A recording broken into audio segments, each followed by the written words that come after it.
Shalom, my name is Esther Suissa. I'm from the Ben-Gurion Heritage Institute, and I'm sitting here today in the library of David Ben-Gurion, a great honor. And today we're going to talk about correspondence, letters to and from David Ben-Gurion, with a particular focus on children and diaspora Jews. So letters, who writes letters today? When did you last write a letter to a person, to a leader? Today we have WhatsApp and Twitter and emails. It's true that technology does a lot. As a mother of a son who has learning difficulties, it's great to have WhatsApp, but there's something magical about letters. And in our archives we have hundreds of letters which Ben-Gurion used to receive every single day from government officials, world leaders.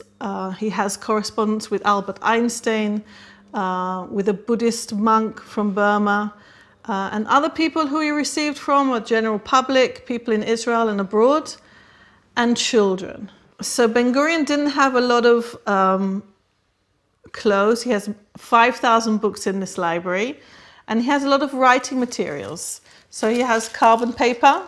Again, the younger generation probably don't know what I'm talking about. But Ben-Gurion, every letter that he writes, he makes a copy of it. So he has carbon paper, copy paper. He has a standard letter. Once he comes to Sde-Boker in 1953, he has a letter which says to, the date, and says, I'm no longer in office. Please forward your letter to a government body. My apologies. So he has this letter. And he also has beautiful writing paper, which I wanted to show you, which even today there is, with his signature and a picture, a map of where he is. Sde-Boker, Israel. So we know that he used to write a lot.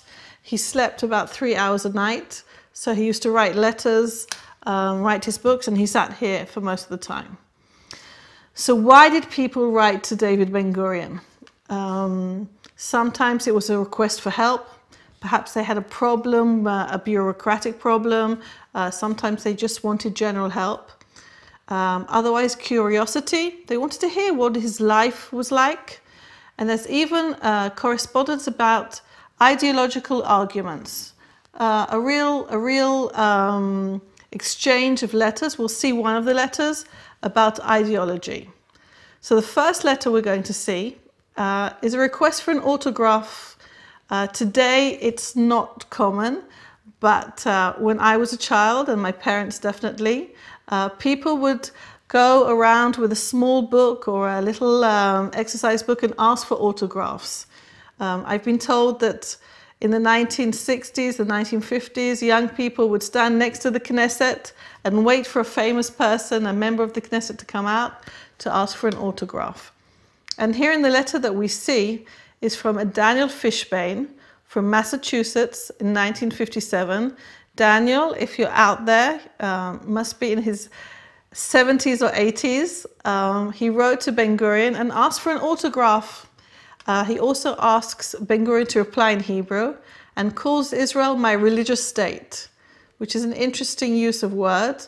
I assume he meant the state of my religion. So he wrote that. We don't have a reply. So Ben-Gurion probably didn't answer that one. The next letter is an amusing one from 1953, a request from the Temple Sisterhood of Kansas City. With a request for a personal object, they write a white elephant or any personal object from Ben-Gurion which could be used to be auctioned for charity. This was also a type of letter that he received quite often. Again, Ben-Gurion didn't reply to this letter. He couldn't reply to all of them. Sometimes his secretary replied to some of them, but that's an example of two letters. But let's look at another letter which is very common that he received a lot. And this was from school children in Israel, sometimes from abroad as well. Classes of children who would write to Ben-Gurion and show their appreciation. For the teachers, it was a way to teach them how to write.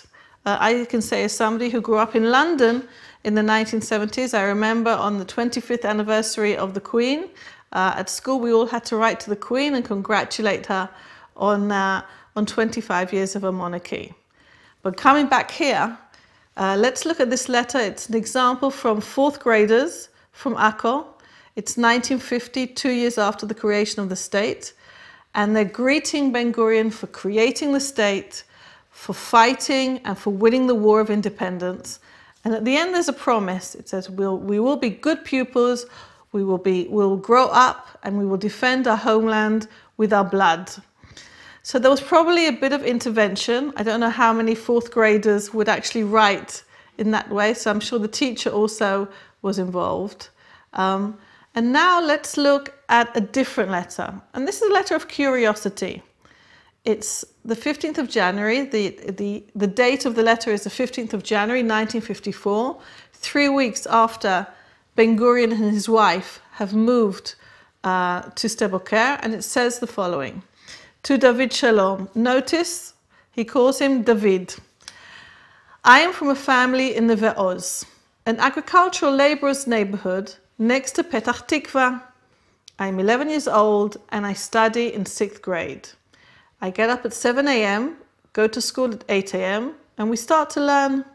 I study 5 hours from 8 till 1. I've read about you in newspapers and I heard on the radio that you and your wife moved from Tel Aviv to Sde-Boker. I would be very happy if you could answer these questions. 1. What time do you wake up in the morning? How many hours do you work? What work do you do? Where was better for you, in the city or here in Sde-Boker? How many letters arrive for you every day? Do you have any private property, such as a taxi, radio, etc.? My address, David Gdelau, 9 Aleph Street, Neve Oz. And it's really a fascinating document. It's slightly what we call chutzpah.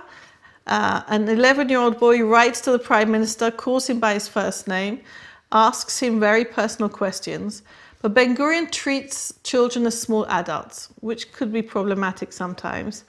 And Ben-Gurion's swift and cutting reply, notice the date, it's the 17th of January 1954.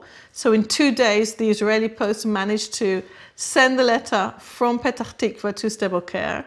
And this is how he opens the letter. To David Gdelau. There are many mistakes in your letter and you should learn more. So the first thing he does is tell him off. Okay, he says you're not writing correctly. But after having told him off, he answers his questions. We get up here before 7 a.m., we eat, and then we head out for work. Everyone works at least 8 hours a day. I only work 4 hours.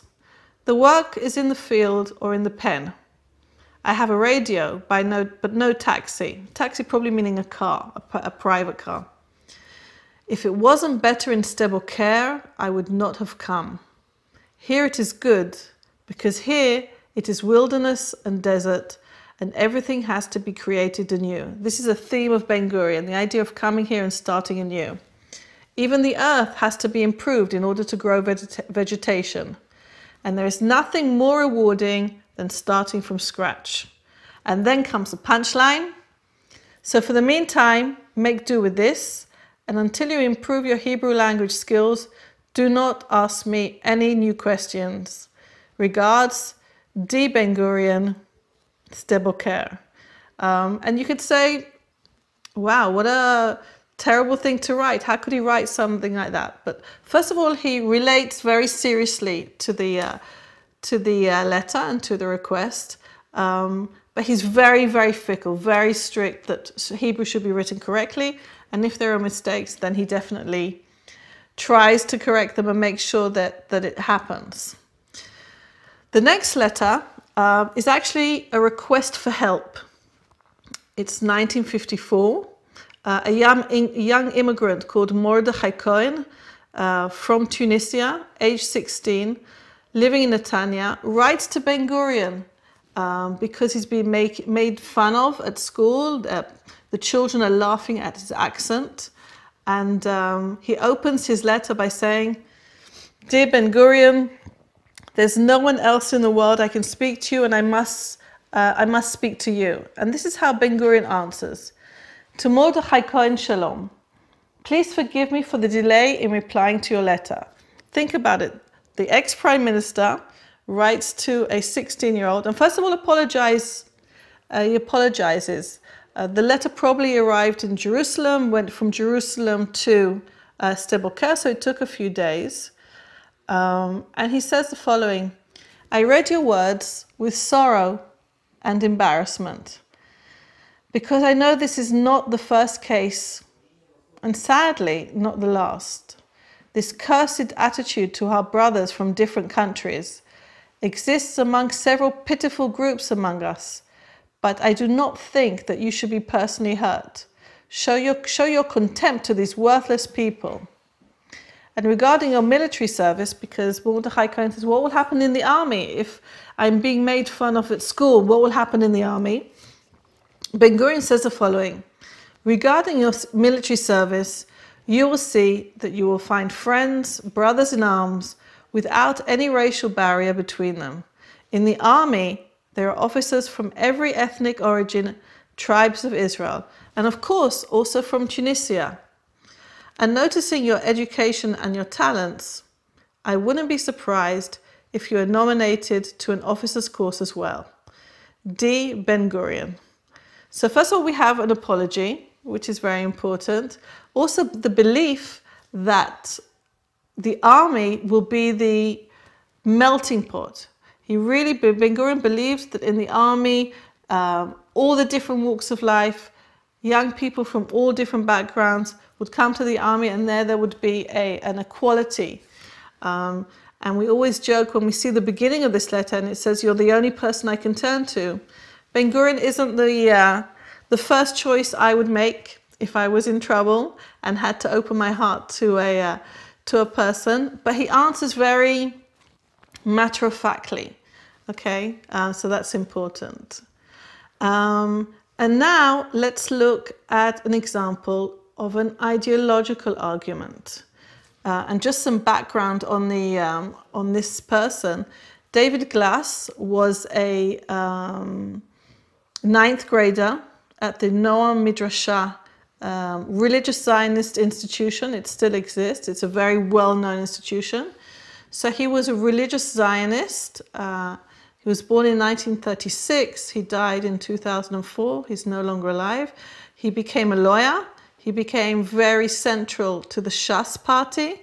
And he writes a very scathing letter to David Ben-Gurion about the importance of religion and how the religious people in Israel, basically, they're the ones who keep Israel as it is.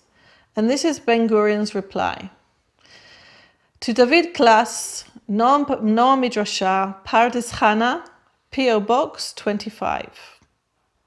I read your words with interest and respect, but you will probably not be surprised that I do not agree with you.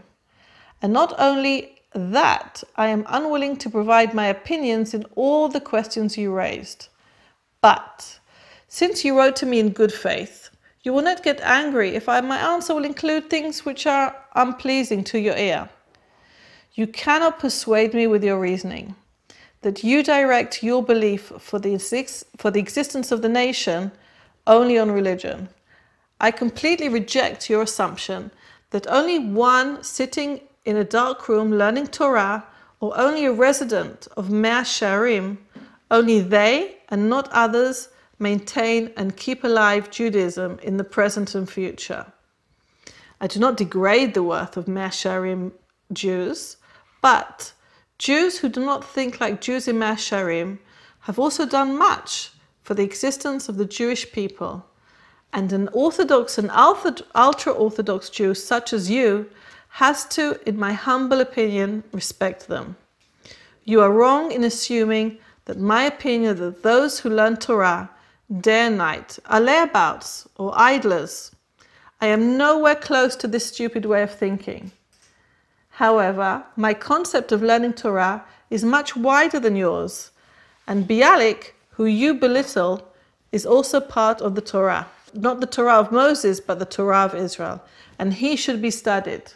And not just Bialik, but all the sciences. And finally, let me add one more comment respectfully. I feel that you are condescending about the opinions of Jews which are different to yours. Finally, thank you for your invitation to come to Noam Midrashah. If I am free, I will gladly come, but I must warn you not to hold too many hopes of setting me straight in my ways during this visit. Respectfully, D. Ben-Gurion. And here there's something very interesting. What you see on the screen, it's actually, he writes four whole letters to David Glass. He really expresses his opinion. He talks about the way he sees religion in the Jewish state. He considers this person who's much younger than him. It's 1953. David Ben-Gurion is 67. He's talking to a 14-year-old, but he treats him like an equal. He answers his arguments. He provides his own arguments. And the way that he says, okay, I'm a leader, but I'm also one of you. And he wants to express his feelings, the way he thinks, and his perspectives as well. And the last letter we're going to see is an interesting one. We saw it slightly later. And here is a request for advice. Should I make Aliyah or should I not? And the letter was written by a woman from Denver, Colorado. The reply comes in August 1967. And she consults him and asks him whether she should make Aliyah or not. She'd never been to Israel before. The response is interesting because Ben-Gurion gives a rational response. This man who fought for Aliyah of the diaspora Jewry for so many years says to her, perhaps you should come and visit and then decide. Why the deliberation? Why didn't he just say, of course you should come. This is the country for the Jewish people. So maybe it's his age. He's already in his 80s. He's no longer in office. Maybe he's sobered up. But also there's another theme here, and this we see throughout Ben-Gurion's career. He believed that anyone coming to Israel would immediately see the beauty, would immediately be persuaded. There'd be no other need to be persuaded. So he says to her, come, visit, and then you'll probably make the decision. So we thought that was also another one. There are thousands more letters. We'd have to be here for days on end to read them all. First of all, we see a leader who is one of us. He's not above the people. He sees it as important to teach this younger generation to be a personal example. The idea of mutual assistance, that we're here together, so we should help each other. And he really wants to transmit the idea of civil responsibility. Something is wrong in your eyes, you want to correct something, so do it. Write a letter, try and act. There's a sense of partnership, a sense of a common aim. He wants to correct injustices. And here comes a term which is difficult to translate into English. It's called Mam Lahtiyut. Mam Lahtiyut is translated into republicanism with a small r. But basically it's the idea there's a partnership between the citizen and the government. That the citizen has duties, obligations, but he also has rights, and the government also has obligations to the citizen. And the conclusion we can say, if we look back at it, is first of all, listen to children, because they have a lot to say. And I would personally encourage the younger generation, children, to write letters. I know it's hard. I know it's easier to send a WhatsApp message or to send a picture of Instagram. But there really is something magical about reading these letters. It's a real treasure that we have, which in a few years' time we won't have because people are not writing letters. So I encourage children to write, encourage children to ask, because they're the generation of tomorrow. And this is what David Ben-Gurion saw. So we've talked about the letters, but it's quite exciting to sit here at the desk of David Ben-Gurion. We're here in the library. I think we're in the middle of the desert, and yet there are 5,000 books here. There are books in 9 languages. Ben-Gurion learns a language in order to read the books in their original language. There are another 20,000 books in his Tel Aviv home. You're welcome to visit us as long as we're open. The Tel Aviv home is also open. Ben-Gurion is obsessed with books. Perhaps that also explains his love of letters, the fact that he writes a lot, the fact that he reads a lot. And from a very early age, even from when he's a newly married man, Paula writes to him and says, we don't have money for food and you're buying books. So Ben-Gurion, who doesn't finish his formal education anywhere, is an autodidact. Everything he learns is through books. And therefore you can see behind me encyclopedias, again, a thing of the past. Children don't know what encyclopedias are today. Everybody knows Wikipedia. But you have books in French, in Spanish, in Greek.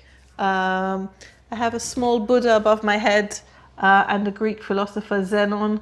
So you can see a very worldly person who's sitting in the desert, reading his books, writing his books, and writing to children, writing to world leaders, and writing to the general public as long as he has something to say.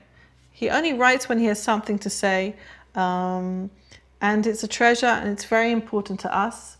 And we look forward to seeing you in person. So thank you for your time. Happy Ben-Gurion Day, and hope to see you soon here at Sde Boker.